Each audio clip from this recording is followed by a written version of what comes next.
গণভোট ও postal vote থাকায় ফলাফল ঘোষণায় দেরি হচ্ছে বলে জানিয়েছেন প্রধান নির্বাচন কমিশনার এএম নাসির উদ্দিন। রাতে কমিশন ভবনে ব্রিফিংয়ে তিনি এই কথা জানান। বলেন, ফল এখন আংশিক ঘোষণা হচ্ছে, বাকি তথ্য পেলে ইসি আনুষ্ঠানিক ফল ঘোষণা করবে।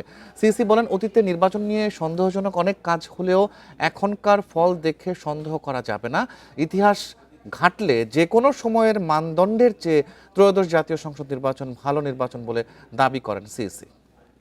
খুবই ভালো লেগেছে। আমরা ওয়াদা করেছিলাম যে একটা ফেস্টিভ মুডে উৎসব মুখর পরিবেশে একটা নির্বাচন আমরা উপহার দেব জাতিকে।